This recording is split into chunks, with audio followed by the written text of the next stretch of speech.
না আমি বলবো কি যে আপনি এখানে কষ্ট না করে চলে যান, ঠিক আছে? হ্যালো গাইজ, কি অবস্থা? সবাই কেমন আছেন আপনারা?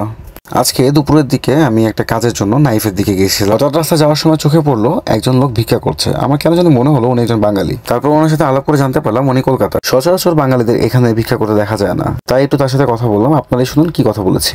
আসসালামু আলাইকুম। আমি একজনের জন্য দাঁড়ায় আছি, অনেকক্ষণ ধরে ওয়েট করতেছি।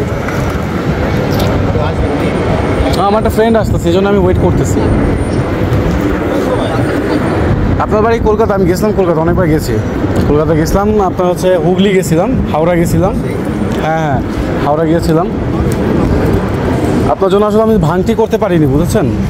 আমি তারপরও যতটুকু ইয়ে করতে পারি। না আমি বলবো কি যে আপনি এখানে কষ্ট না করে চলে যান, ঠিক আছে? আপনি দোয়া করবেন, ঠিক আছে? অবশ্যই আমার জন্য দোয়া করবেন, ঠিক আছে? তবে এটাই কথা, আপনি একটু কষ্ট করে চলে যান, ঠিক আছে? ভালো থাকবেন। আসসালামু আলাইকুম, থ্যাংক ইউ।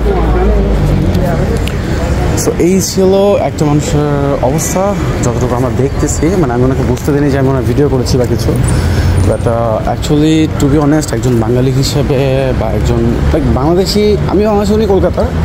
বাট ওনার জন্য একটু বেশি খারাপ লাগলো যে উনি এভাবে এখানে ভিক্ষা করতেছে বা হচ্ছে মানুষের কাছে, কারণ ওনার হাত নেই। এটা আমিও বুঝতে পারছি যে ওনার পক্ষে কাজ করা পসিবল না।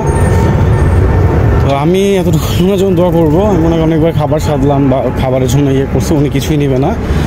স্বাভিমানী একটা লোক ছিল, জিনিসটা দেখলেও খুব ভালো লাগছে।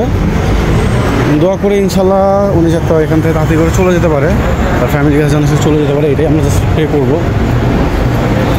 আর যারা এখানে বিদেশে আছেন তাদের উদ্দেশ্যে একটাই কথা বলবো যে কাইন্ডলি আপনারা কখনো এখানে যে এই যে উনি যে কাজটা করছে, এই কাজটা ভুলেও করতে যাবেন না।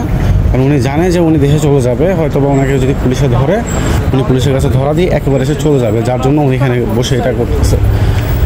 যত প্রবলেমই হোক এখানে এসে সলভ করবেন, ঠিক আছে? প্রবলেম সলভ করা ট্রাই করবেন, কিন্তু কখনো ভুলে এই কাজগুলো করবেন না।